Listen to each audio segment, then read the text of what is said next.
Ich hatte heute einen starken, akuten Blutverlust. Es ist geflossen wie Pipi. Das war ziemlich heftig, sodass wir den Krankenwagen rufen mussten. Der hat mich liegend mit Tatütata abtransportiert, ab nach Lich, wieder in die Klinik zurück. Dort wurde ich notoperiert, meine erste OP als Krankenschwester, panische Angst.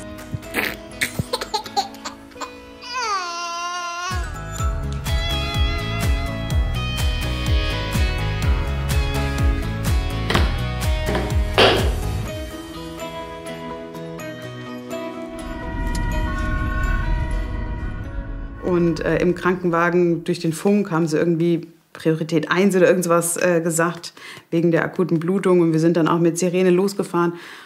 Und dann wurde es mir so ein bisschen mulmig. Da dachte ich, okay, es ist irgendwie doch akuter. Es ist viel durch den Kopf gegangen. Es ist auch das Schlimmste, das habe ich im Kopf gehabt. Aber Angst war natürlich groß. Aber das wollte ich auch nicht in dem Moment.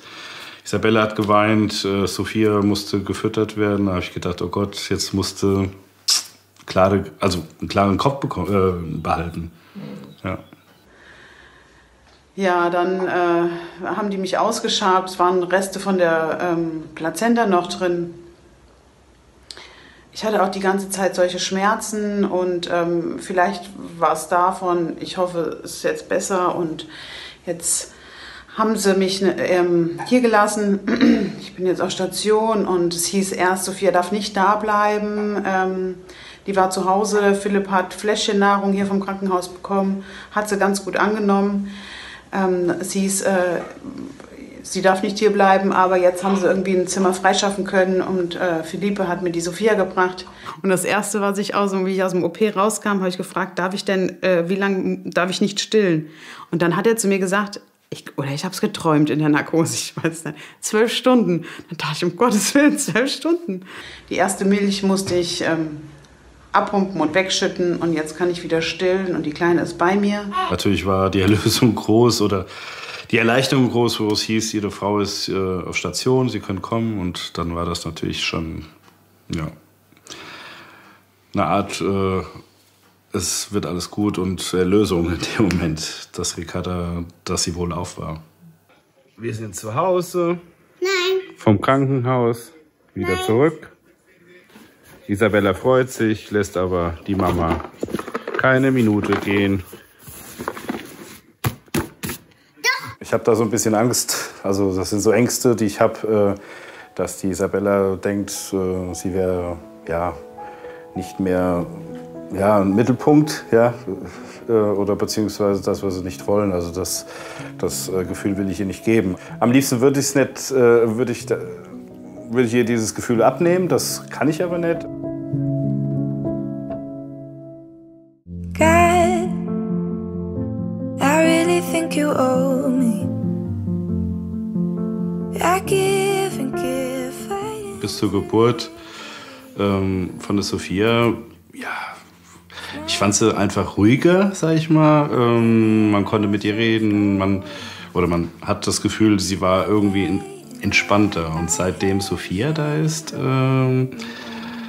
will sie auffallen. Sie lässt Mama kaum gehen. Also Ricarda hat teilweise wirklich Probleme, die Sophia zu stillen. Wenn sie spielt, egal wo sie ist, kommt sie dann auf uns zu oder auf Ricarda und zerrt an ihr und will dann auch von ihr quasi dass sie halt bei ihr sein darf und lässt sie nicht los. Also es ist ganz extrem.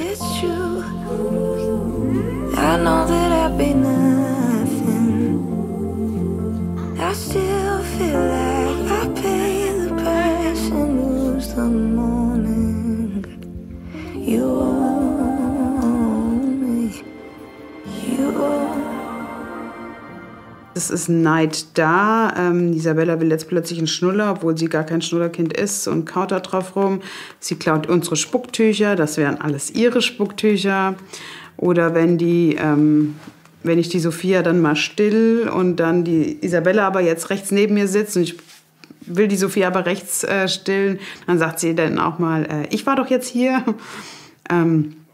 Ja, aber ansonsten geht sie ständig zu ihr, will sie ständig küssen, will sie ständig streicheln, im Arm halten. Und wenn sie nach Hause kommt, fragt sie, jetzt nicht sofort, aber nach 10 Minuten, Mama, wo ist eigentlich das Baby? Und dann, also sie weiß schon, dass sie jetzt, glaube ich, hier ist oder auch hier bleibt. So, jetzt war genug. Ne? Genug Touren, muss man sich wieder rumdrehen.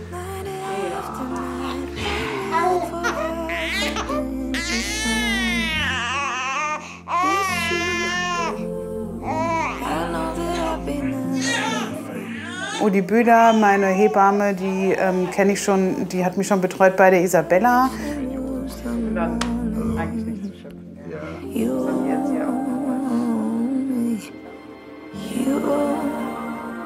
Ja, Isabella war jetzt ein Thema, gell? Die ist ein bisschen neidisch. Die eigentlich schon seit Dezember ungefähr trocken.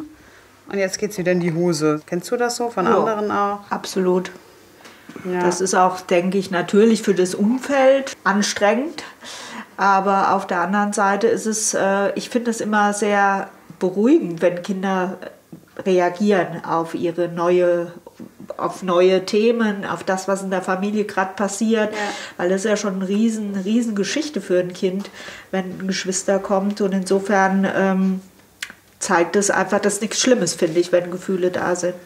Und wie reagiert ihr? Wir haben erst gedacht, ja, was machen wir jetzt? Schimpfen wir oder schimpfen wir nicht? Denn mein Mann hat sie dann mal geschimpft und ja, und jetzt, klar, es ist frustrierend, weil eigentlich weiß sie es, weil sie sagt nicht so, ups oder so. Ja. Also, musst du mal aufs Klo? Nein, ich habe schon in die Hose gemacht, als wäre sie stolz drauf oder so. Ne? Das verspricht aber, dass es nächstes Mal nicht mehr macht. Ja. Ich glaube, ich würde gar nichts sagen. Ich würde es dann einfach wegmachen. Das habe ich auch schon gehört. Einfach gar nicht reagieren, weder loben noch schimpfen, weil es ist ja eigentlich selbstverständlich, dass sie aufs Klo geht. Und da haben wir sie ja vor ein paar Wochen auch nicht gelobt. Ne? Ja, eigentlich ist das eine sehr logische Konsequenz. Einfach gar nicht. Ja. Dann halt sagen, komm, geh mal halt Mama sauber und gut ist. Also das würde ich wahrscheinlich so aus dem Bauch heraus würde ich das ausprobieren.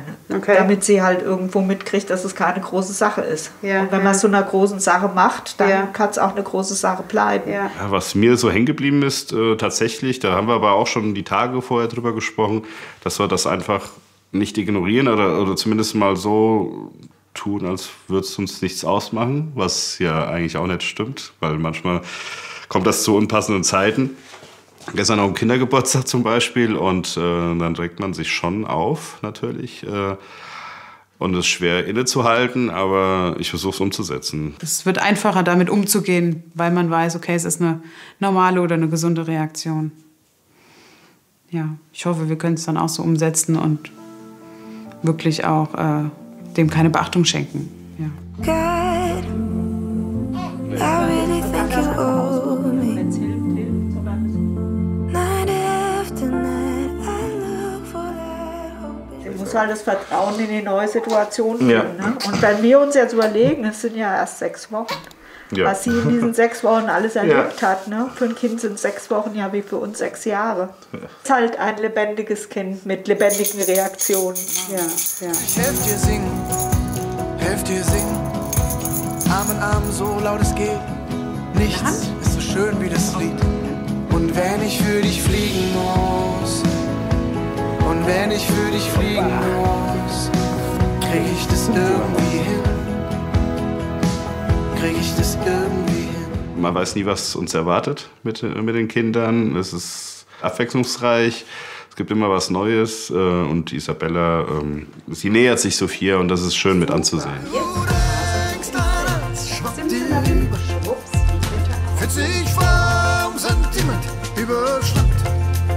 Es sind die einzigartigen tausendste Momente. Das ist, was man Sekundenglück nennt.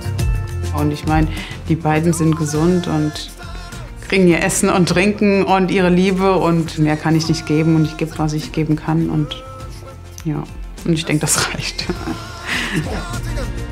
Tausendste Momente, das ist, was man Sekundenglück nennt. Am Anfang habe ich nur gesagt, das ist ein Baby für Anfänger, weil die so lieb war, so, ja, sie hat geschlafen, das war uns aber auch klar, am Anfang schlafen sie alle. Aber sie hatte wirklich gestern auch Schmerzen, kam nicht zur Ruhe. Dann haben wir uns abgewechselt und es war dann halt, wenn es dann 12:30 wird, anstrengend, wenn man weiß, ein paar Stunden musste aufstehen und die hat sich nicht beruhigen lassen. Das war schon so eine Grenze, wo ich gedacht habe, boah, das ist jetzt anstrengend.